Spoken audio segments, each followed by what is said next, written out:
Disampaikan terima kasih wa jazakumullahu khairan.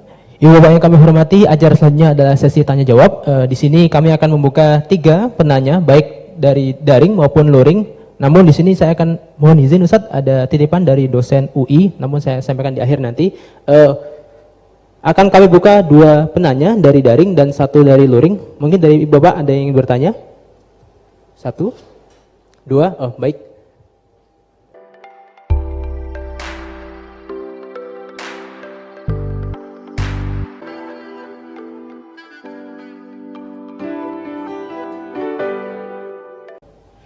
Disampaikan terima kasih wa jazakumullahu khairan. Ibu Bapak yang kami hormati, acara selanjutnya adalah sesi tanya jawab. Di sini kami akan membuka 3 penanya baik dari daring maupun luring.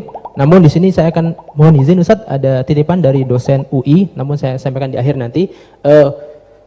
Akan kami buka 2 penanya dari daring dan 1 dari luring. Mungkin dari Ibu Bapak ada yang ingin bertanya? 1, 2, oh baik.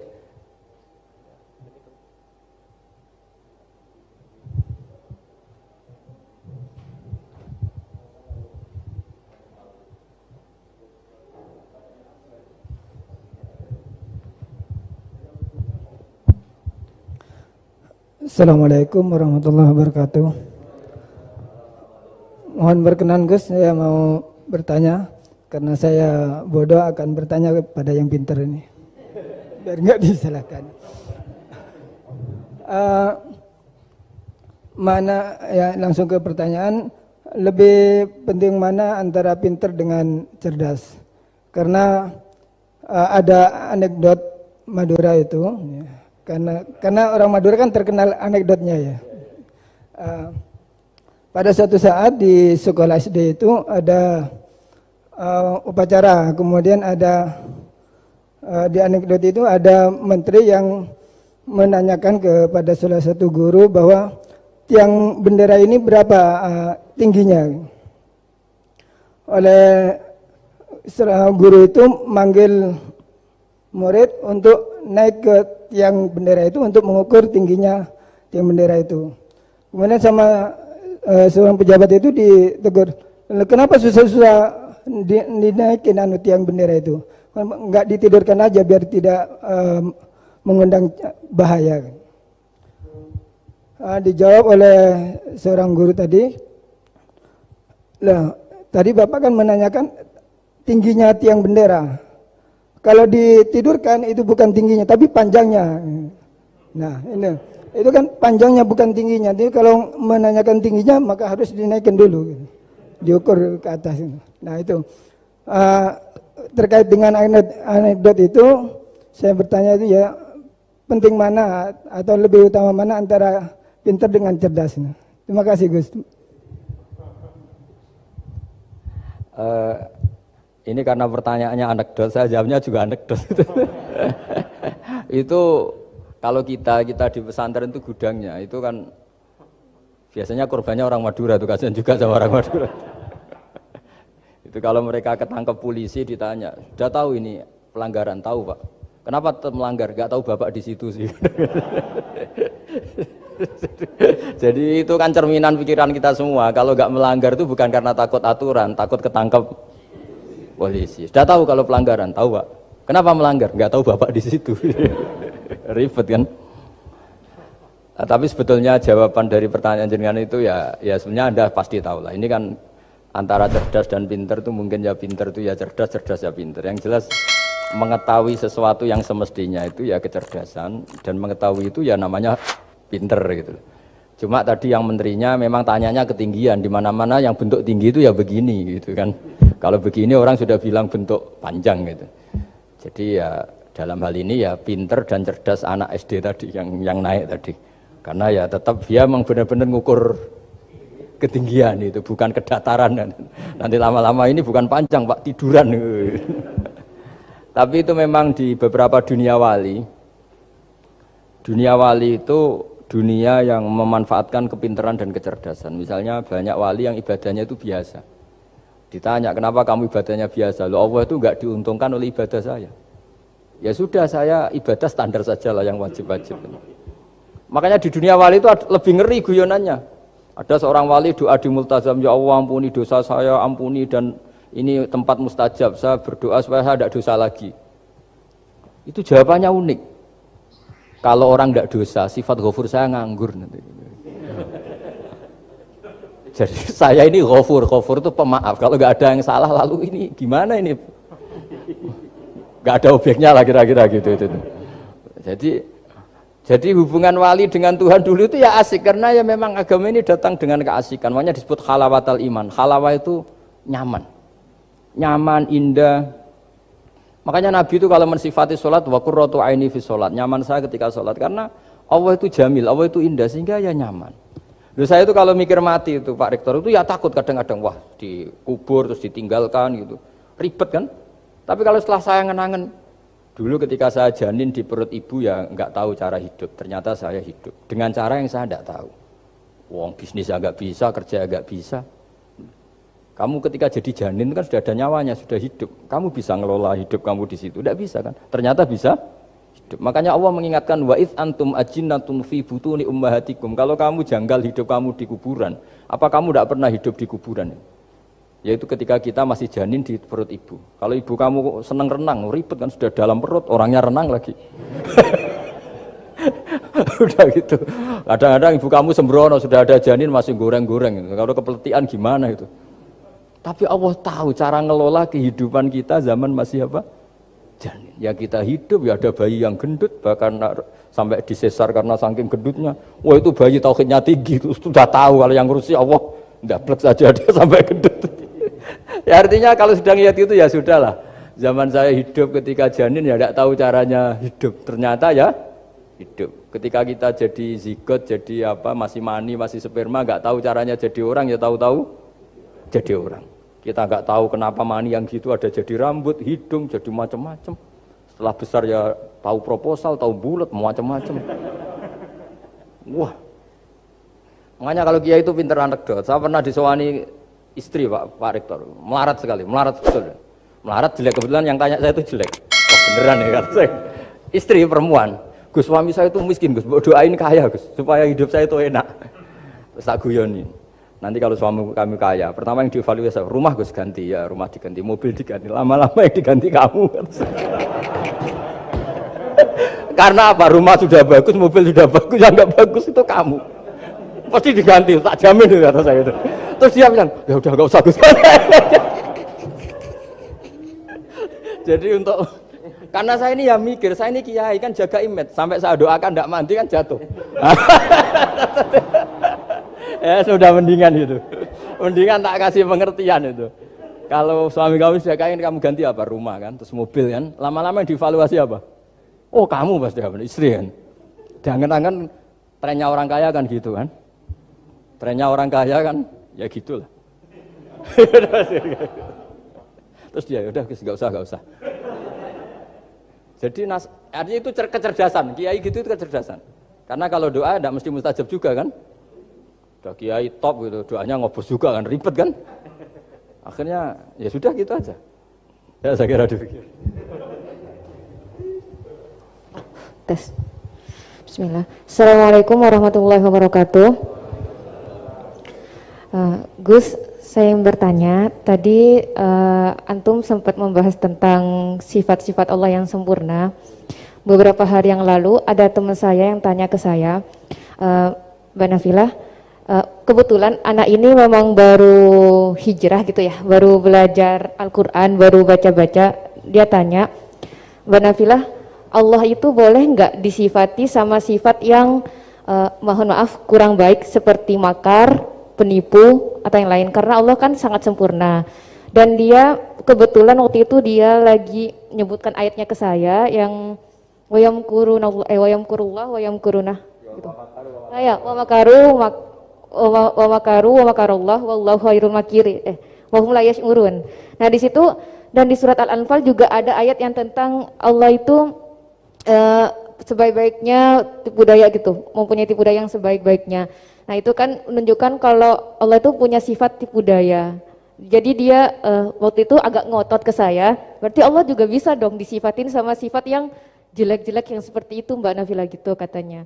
Menurut antum itu gimana? Saya juga masih belum jawab sampai sekarang pertanyaannya teman saya itu, karena saya masih bingung gitu. Jadi saya tanya sama Gus gitu, mungkin ada pencerahan gitu buat saya menjawab gitu. Terima kasih. Assalamualaikum warahmatullahi wabarakatuh. Itu begini ya, jawab seperti itu rileks saja. Yang jelas jenengan harus terima kasih sama yang tanya, nganggep jenengan pinter itu. Sampai tanya itu berarti nganggep jenengan pinter.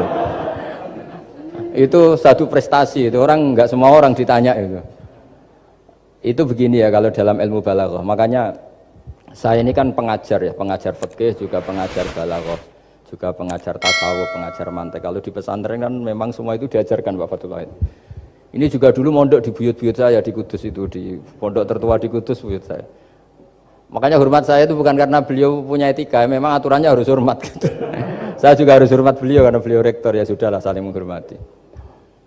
Bapak itu kalau sama penanya itu hormat, ditanya, dia sudah sopan. Jadi kita harus menghormati orang sopan. Yang tanya hormat ke kita karena kita dianggap alim, kita hormat sama penanya karena orang sopan. Mau tanya itu juga gengsi loh. Masa dokter tanya itu kan ribet kan? Saya kemarin ditawani di Unisula, masuk dikasih dokter honoris causa. Kenapa Gus gak mau? Saya takut kalau masuk neraka, masa dokter masuk neraka kata saya. Kan ya tidak lucu juga itu. Akhirnya dokter-dokter itu, iya Gus saya udah pernah kepikiran ya.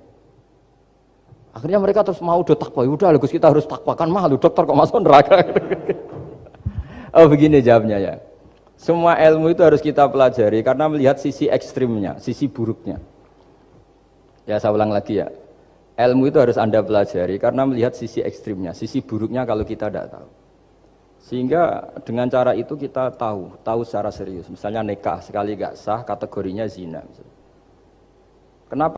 Kenapa anak angkat dilarang oleh Islam? Saya ulang, kenapa anak angkat dilarang oleh Islam? Kalau mau baik saja, tapi nggak perlu ada anak angkat. Karena apa? Sekali perempuan ini tadi ditulis misalnya binti Fathul Wahid, binti Bahauddin, itu nanti di KUA itu dikira itu walinya. Padahal hakikatnya tidak walinya. Maka nggak. Nah, ketika ini menikahkan, nikahnya sah nggak? Nggak kan? Karena dinikahkan oleh orang yang hakikatnya tidak walinya, itu satu. Sisi ekstrim kedua adalah ini nyata pernah terjadi. Anak ini kuliah terus pacaran. Ternyata pacaran sama kakak kandungnya. Jadi itu ceritanya ada anak dari Bojonegoro di anak angkat sama orang Jakarta. Singkat cerita sama-sama dewasa kuliah.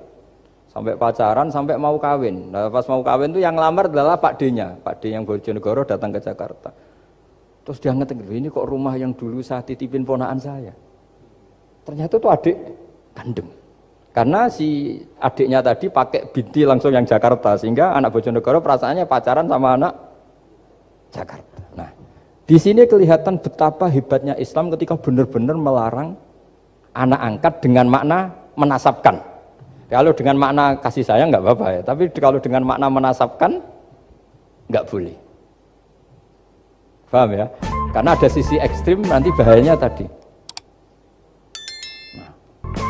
Terus, nah ilmu balaghah juga gitu. Di antara ilmu sisi ekstrimnya ilmu balaghah adalah kalau kamu tidak memahami balaghah, maka kamu akan mengatakan Quran ini bohong. Karena kamu tidak tahu tasbih itu apa. Terus misalnya gini, Allah memaklumatkan di Quran bahwa orang kafir itu sumum bukmun umyun. Sumun artinya itu budak, tuli. Bukmun artinya bisu. Umyun artinya buta. Itu kalau kamu nggak ngerti balaghah, maka faktanya apa? Ternyata orang kafir tidak tuli, tidak bisu, tidak buta. Tapi kalau kamu ngerti balaghah akan tahu ini tasbih yang baligh, perumpamaan yang sempurna, kesusastraan. Jadi kalau orang muji Nabi itu nggak boleh bilang anta kasamsi, itu kurang keren. Kamu ibarat matahari kurang keren. Kafnya dibuang, anta samsun, anta badrun. Kamu matahari, kamu rembulan. Nah, kalau orang sedang pacaran itu kalau bilang kamu ibarat bunga, itu kurang keren. Wah kamu ya bunga saya itu kan terus keren kayak. Nah itu balaghah. Nah di antara balaghah itu ada namanya wal ityan bil kalimah lil musyakalah. Jadi mendatangkan kalimat bukan dengan makna semestinya tapi lil musyakalah. Musyakalah itu perimbangan. Wa makaru wa makarawah. Mereka bermakar dengan tipu daya. Wa makarawah dan Allah pun melakukan itu. Berarti Allah menipu daya mereka. Ya enggak. Kalau dilakukan orang baik itu namanya kecerdasan. Tapi kalau dilakukan orang dolim itu namanya tipu daya. Jadi misalnya gini, ada orang bikin alarm supaya maling itu terdeteksi atau pakai CCTV, itu namanya kecerdasan. Tapi kalau maling pakai CCTV untuk kalau nyolong ngerti pergerakan yang punya rumah. Jadi sama-sama melakukan itu, tapi beda. Sama mati juga gitu. Ketika kita pecundang, matinya mati sangit gitu. Tapi ketika kita pahlawan, matinya mati syahid. Artinya ya sama-sama mati. Nah, di balagha itu ada istilah musyakalah. Musyakalah itu ayat itu sebenarnya banyak, Mbak. Ada yukhadi'una waha wa huwa khadi'uhum wa yamkuruna wa yamkuruwah wa makaru itu banyak. Jadi di antara sisi yang harus kita pelajari dari ilmu balagha adalah kalimat itu banyak yang tidak semestinya. Ya tadi, misalnya kita bilang, coba kamu jalan dulu. Kalau kita bawa mobil, maksudnya mobil itu jalan, kita duduk. Tapi kalimatnya tetap, sudah kamu jalan dulu. Mau naik mobil kok dibilang jalan. Jadi berdiri juga gitu. Ya yuhal muddatsir kum fa'anzir. Kum berdirilah kamu. Berdiri maknanya mengurus sesuatu yang serius. Itu orang Arab bilang berdiri. Sehingga disebut wayuqimuna sholat. Dan mereka mendirikan sholat. Apa semua sholat itu bentuknya berdiri? Nah, nuruti cangkem elek kan protes ya? Makanya begitu juga sholat. Sholat itu harus menghadap kiblat. Yang benar aja, kalau pas sujud menghadap apa coba? Menghadap tanah kan? Jadi kalau nurutin bahasa ini nggak ada yang benar gitu. Maka berhati-hatilah dalam bahasa, karena bahasa itu nggak jelas. Kalau kamu sedang senang istri kamu, mesti bilang gini, wah saya cinta kamu karena kamu cantik. Harusnya istrinya tersinggung. Sehingga gini, berarti suatu saat kalau saya jelek, Anda sudah tidak cinta kan? Kebetulan para istri tidak pinter, sehingga dipuji gitu ya seneng. Sebetulnya itu tidak pujian, itu bahaya itu. Berarti dia mencintai saya sejauh saya masih cantik. Kalau enggak, ya sudah macam-macam. Dan ya rata-rata macam-macam betul itu. Artinya bahasa itu nggak usah dimaknani. Makanya saya kemarin bilang sama Pak Rohidin itu, Mbok ya UI itu kalau ngaji misalnya Bukhari dengan pemaknaan ulama. Karena maknani bahasa ini satu pekerjaan yang kalau tidak ulama tidak bisa. Apalagi bahasanya Rasulullah SAW. Bahasa itu susah. Dalam keseharian saja kita maknani susah, apalagi bahasanya Quran dan hadis. Ya contoh paling gampang gitu. Wa yuqimuna sholat, mendirikan sholat. Kita berdiri tegak demi bangsa ini. Memangnya perang harus berdiri, kadang harus tiarap kan? Jadi bahasa itu selalu sering, kalau di balagha disebut hakikat dan majas. Ada makna hakikat, ada makna. Dan itu harus kita kaji. Kalau enggak ya fatal, memang hasilnya fatal. Kalau enggak ya. Makanya saya dulu ketika ngaji itu ya banyak santri yang agak kurang ajar betul. Sampai Sanghyang Rajana gini Pak Khalil, Anda orang teknik pasti tahu. Gus, soft paling baik itu yang mana? Soft awal kata saya gitu. Baru agak baik kedua, ketiga. Ya kalau gitu gampang Gus, masjid tuh bikin selatan utara, semuanya soft jadi awal. Selagi bentuknya barat timur pasti ada 2, 3. Paksa mereka di soft awal dengan desain masjid selasa utara apa? Bukan manjang ya, selatan utara, sehingga semuanya di soft awal. Terus dia tanya lagi, lalu soft paling baik mana? Yang sisi kanannya imam kan itu urutannya. Ya sudah, imamnya letakkan paling selatan. Sehingga semua makmum posisinya di kanan. Ya kalau itu anjuran Islam ya didesain sak bangunannya. Ribet itu.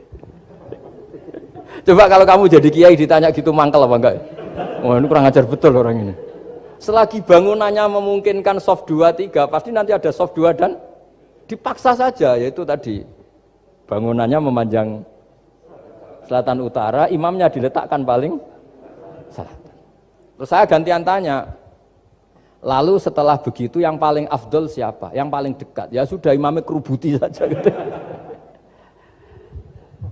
Itu, nah. Makanya yang sering perdebatan NU dan Muhammadiyah, dan itu kalau mau dianalisis secara ilmiah sebetulnya normal semua. Karena teks hadis itu memang butuh pemaknaan. Nabi, saya beritahu ya, Nabi itu kalau habis sholat itu memang di semua teks itu akbala ali nabi wajih. Saya sering ketemu tokoh-tokoh Muhammadiyah ya baik-baik saja, ketemu tokoh NU ya baik-baik saja, karena ini masalah teks. Saya ulang lagi, karena Rasulullah SAW idan sorofa min sholatihi akbala ali nabi wajih. Nabi setelah sholat itu menghadap ke musolli, ke makmum, kira-kira kalau Indonesia menghadap ke timur. Tapi di sebagian riwayat, Nabi itu kalau habis sholat itu melakukan sesuatu yang menunjukkan kalau dia sudah selesai sholat. Jadi filosofinya itu yang penting memaklumatkan kalau beliau sudah sholat. Karena dulu itu begini, Nabi itu kan tokoh sentral ya, beliau akramul khalqi, beliau sayyidul anbiya wal mursalin. Sehingga orang tuh kadang lari itu dari jarak 7 kilo, 6 kilo, 7 kilo lari supaya menangi sholat bersama Nabi. Nah, ketika mereka jadi posisi masbuk itu tertinggal oleh imam. Kalau Nabi posisi tetap menghadap ke barat dengan posisi orang sholat, nanti yang baru datang ngira Nabi masih sholat. Dan kalau kadung makmum ternyata Nabi sudah selesai. Itu sholatnya namanya nggak sah. Karena apa? Mengikuti orang yang hakikatnya sudah tidak sholat. Terus semenjak itu jadi ilmu. Maka kesunatan bagi imam setelah salam harus memaklumatkan ke hadirin kalau sholatnya selesai. Itu bisa dengan gerakan menghadap ke makmum atau menghadap ke utara atau apalah pokoknya, yang penting jangan rokokan lah misalnya itu. Ya pokoknya itu aja disarah-sarah. Ini cerita pendapat ulama bukan pendapat saya. Jadi segampang itu ulama. Sehingga ya orang-orang yang alim dari kelompok Muhammadiyah yang lihat NU yang begitu ya biasa, yang alim melihat Muhammadiyah gitu ya biasa. Karena kita ini masalah teks. Apa? Masalah teks. Teks itu mesti orang akan memaknai secara proporsional. Saya berkali-kali menyontohkan kemarin ngaji di Ulil Albab.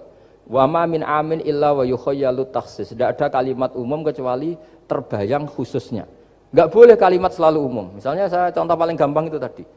Cung nak melaku ojo plengaan itu. Kalau jalan jangan toleh kanan toleh itu. Semua ilmu adab pasti begitu. Tapi kalau di jalan raya tetap enggak melengak.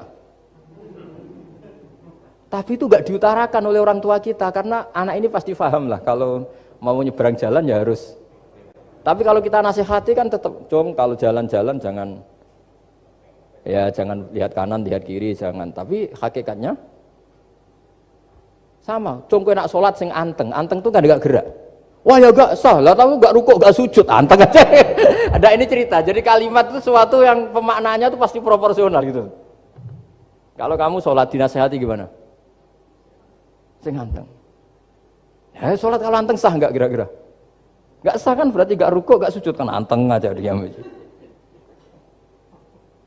Ya sama, saya berkali-kali nyontohkan, istri kamu kalau sedang baik dengan kamu, sudahlah Pak, kamu ingin apa saja tak dukung. Bilangnya apa saja.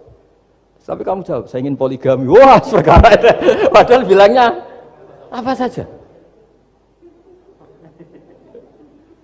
Maksudnya kecuali itu kan gitu.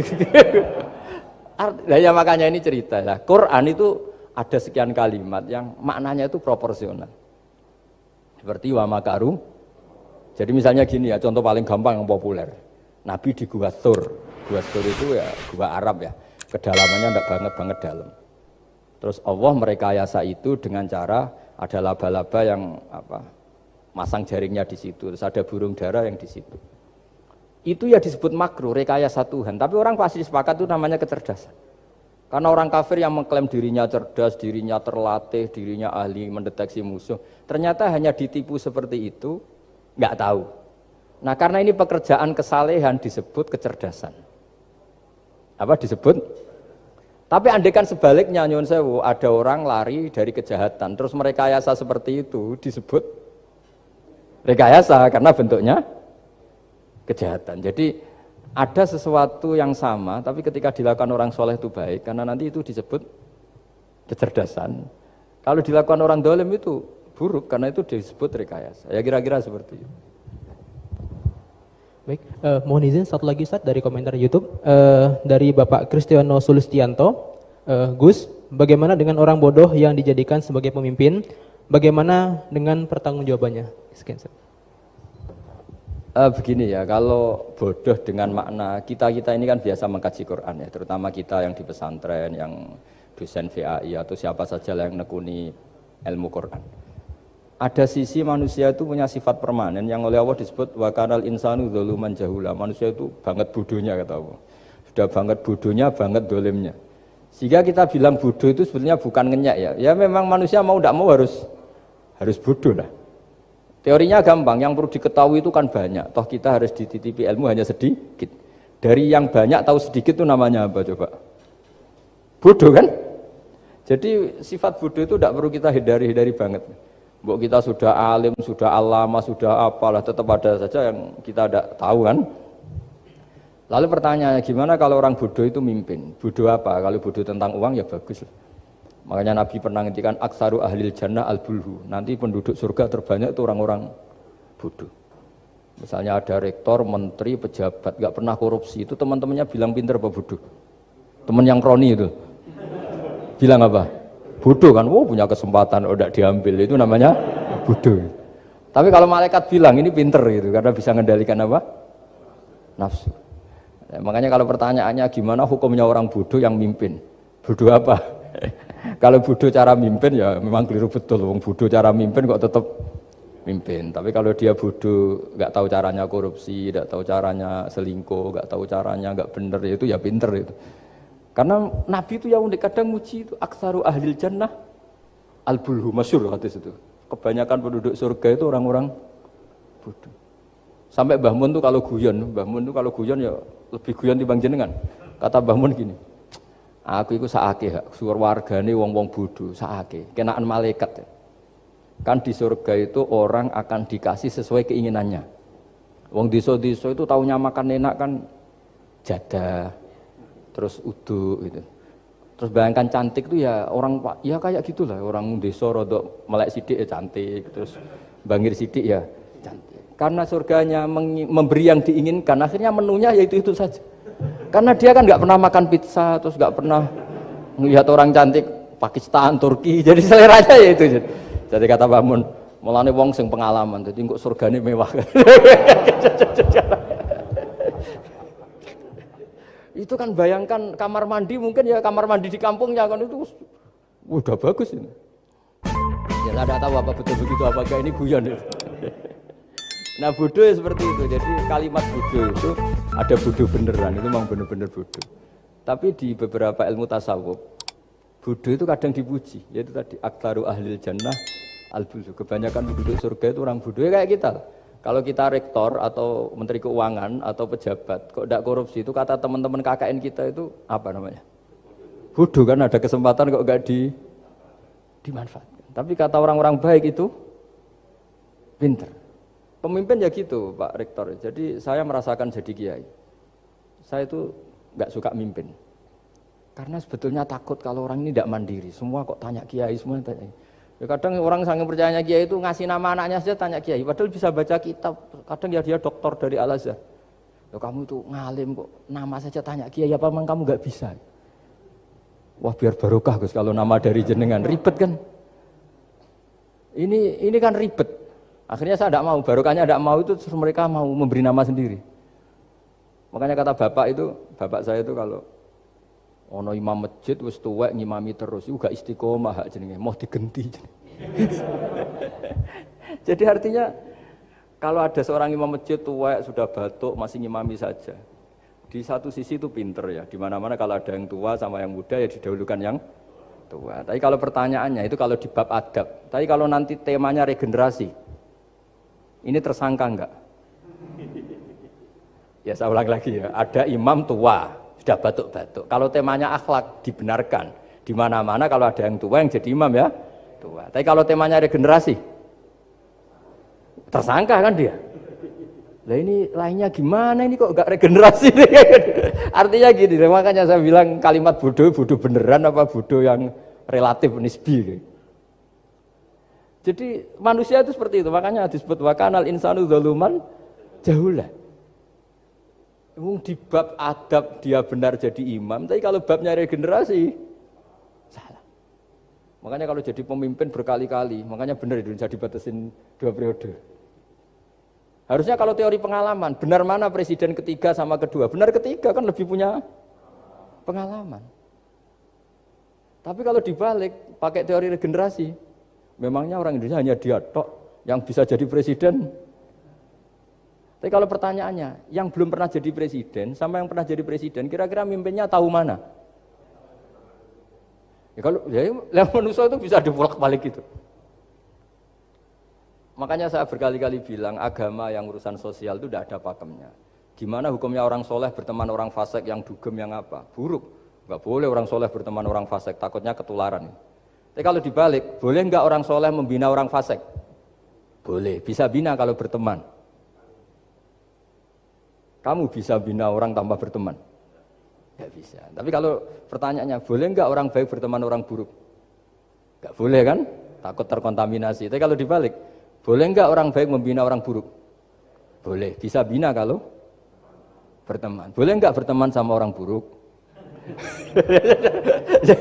Jadi makanya di sini ini kalau sudah sosial itu ada muktadul hal namanya kalau dalam pesantren itu. Konteksnya apa? Apa? Konteksnya apa? Makanya sekarang ada Covid itu juga gitu. Wah ini enak copet itu. Polisi nggak boleh nangkap, jaga jarak Pak. Jadi kalau nyopet ya sekarang, kalau maling sekarang. Kalau mau ditangkap saya positif. Itu kan ribet kan. Jadi, itu betul pernah nyata. Saya kan punya santri polisi banyak Pak. Kemarin saya ke Semarang cerita. Yang cerita itu reskrim, dia kasat. Itu cerita. Kemarin tuh ada maling sudah ditangkap lepas. Itu yang jenis positif. Itu gak ada yang berani nangkep itu. Jadi polisi hanya ngepung tok. Bingung gitu. Polisi ya takut mah positif orangnya. Dikepung, pokoknya kalau lari tembak sambil nunggu tim APD yang lengkap baru ditangkap. Ya saya kira demikian.